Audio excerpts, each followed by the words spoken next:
Hey guys, this is Benny Ricciardi with rotocurve.com, and I'm here with our Week 4 NFL quarterback picks for DraftKings. There's a couple guys that I've been looking at from the top end all the way down to the bottom, so I'll give you a couple options at each level. Four guys that I really want to talk about today. The first guy for me, if you're willing to spend up this week, I think Aaron Rodgers again is the guy that you want to look for. This guy's been an absolute beast so far this season. 10 touchdown passes, 0 interceptions, threw for 333 yards and 5 touchdowns on Monday night this week. Just had an absolutely huge game. And again, right now they have Eddie Lacy kind of banged up a little bit. But the way that the passing game's been working, I don't really think it matters. It didn't look like they wanted to take their foot off the pedal in that game, although they never really got to the point where they blew it open. But again, that's another thing that we like about this Green Bay team is the defense will give up a couple touchdowns, especially when they're playing soft late in the game. And therefore, as long as the game stays close enough where the starters have to stay on the field, you're going to have Aaron Rodgers throwing the ball, and you're going to have Aaron Rodgers picking up extra yardage. And that's really what we want to see, out of our quarterback for fantasy. San Francisco's passing numbers are bad, but they should be even worse, to be honest. In week 1 against Minnesota, they basically shut them down. But I think that had a lot more to do with the fact that Minnesota's passing game just isn't all that good. They played 2 passing games in the last 2 games, once going up against Arizona, once going up against Pittsburgh.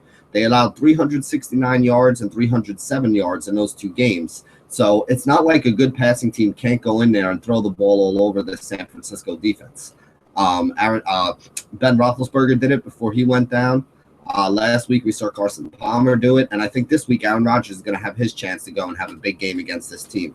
And again, the way that their receivers have been playing right now, I mean, with James Jones on one side and Randall Cobb on the other side, Rodgers looks like this offense is arguably the top offense in the league, right up there with New England right now, as the two of them are just putting up massive numbers. And him and Brady are basically battling for the NFC and AFC Player of the Year and the overall NFL MVP at this point in the season. Next guy, Vegas also has a line of 29 on this game for Green Bay. San Francisco has allowed the second most points per game of any team in the NFL. So I could see this being a high-scoring game. I could see Rodgers getting 3 or 4 touchdowns again this week. And, again, that's why I like him. And I think it's probably the one guy that I would pay up for over the other options that we have, especially with the Patriots being on a bye and no Brady in the pool this week. Next guy I want to talk about is Eli Manning. Now, Eli is an underdog in this game against a great run defense in Buffalo.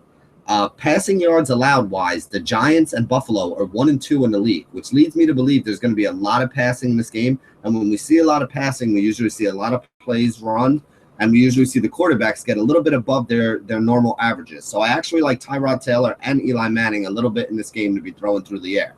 Now, Eli is the underdog. They're at -6, and the over-under on this game is a little bit of a higher total than I would have expected for a home game in Buffalo. Let's see. The passing looked good last week against Washington for the Giants, and I think that we could see Eli have the most pass attempts that he's seen all season so far this week. He's only gotten up to 40 once in that second game. The first game, he was pretty bad, but in the second game and the third game, he's got a 70% completion percentage. He threw 2 touchdown passes in each of those games, and he's yet to throw an interception so far this year. So he's been very efficient. When you can take a uptick in the number of passing attempts that a quarterback gets, and you can add that together with the fact that he's been efficient with the passing attempts he has got, that's usually a good recipe to see a big outsized game. And I think Eli Manning could be in for one of those games today. I don't think the Giants are going to be able to run the ball against that Buffalo defense. And if they are going to move it, I think it's going to have to be through the air.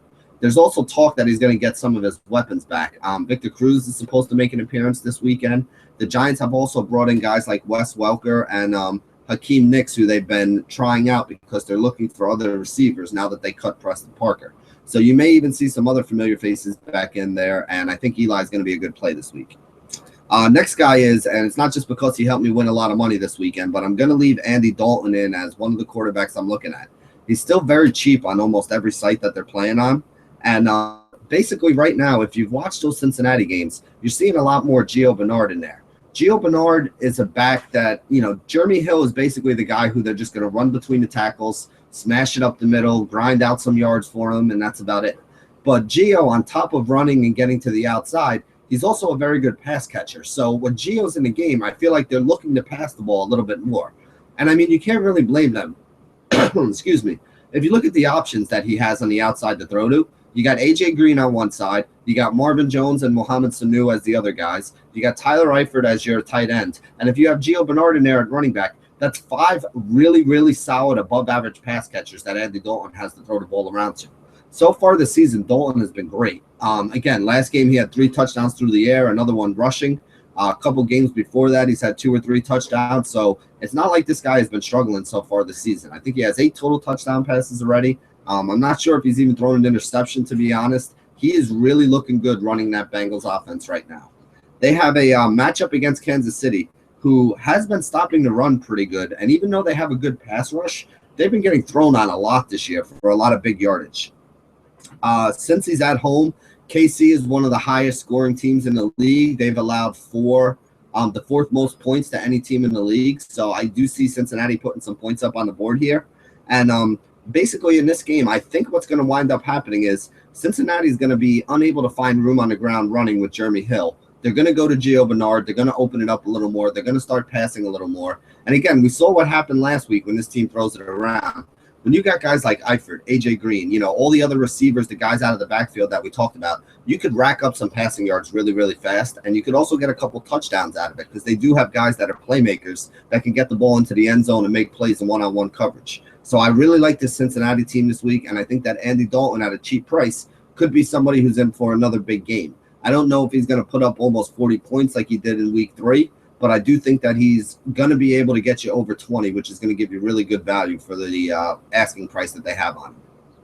The last guy I want to talk about, I know everybody likes to use cheap quarterbacks, and my cheap quarterback for the week is going to be Ryan Mallett. And I know a bunch of people just cringed when I said that, but Atlanta is very easy to throw on. They've allowed the 9th most passing yards in the league so far this season.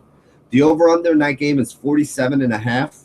And Atlanta is favored by 6. So you got to figure that Houston should be trailing according to Vegas, and that should mean Mallett throwing the ball around. Now, he has already attempted an average of 48 passes in his last 2 starts. He threw over 50 2 starts ago, and last game they were up a little bit, so he didn't need to throw as often.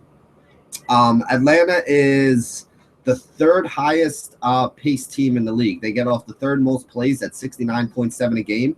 And I was surprised to see this, but the team that's been running the most plays per game so far this year is Houston, who's ran 80.3 plays per game. Now, the more plays per game you run, the more opportunity you have, the more passing attempts you get, the more passing yards you pick up, and usually the more chances you have to move the ball down the field and put up some touchdowns. Now, DeAndre Hopkins has been an absolute monster so far this year, and I think that he's another guy who's going to have a big game here today. So if you're looking to see Hopkins have a big game, you want to link him up with his quarterback. The other thing I like about him is on DraftKings, Mallett is basically $5,000, which is the min price that I've seen for a starting quarterback so far in the league. So you're getting this guy with a good chance to have a quality upside game, throw the ball a lot, rack up some yards, get a couple touchdowns, and you're getting him at near min salary. So really, if he gets you over 20 points in this game, which would be like 250 yards passing and 2 touchdowns maybe, he's going to give you a huge leg up in tournaments.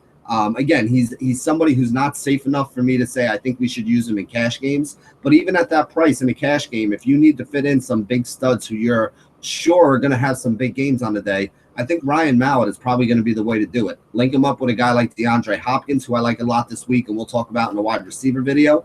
And I think you're going to have yourself a low-owned and very cheap price roster friendly play so that you can still fit in some of the studs around them that you really want and try to get yourself that high score this week. So that wraps it up for some of our DraftKings plays that we're looking at here earlier in the week. Be sure to check back at RotoCurve, where we're bringing you some running back ideas, some wide receiver ideas, some tiers. We'll be bringing you some ideas on ownership percentage on Friday once we get a chance to take a look at that on Thursday. And also on Saturday, on Sunday before the games, we're going to have the spree cast that we ran last week. We're going to keep running those every week from 11 to 12 o'clock. So if you have any last minute questions or concerns, or if you're just looking to see, the news of who's been called in and who's been called out, Josh, Jake, and myself will be there bringing you all that stuff live on Sunday, to help you get ready for your roster lock so you guys can go on and make some money. So thank you for joining us here at RotoCurve. And as always, stay classy, DFS.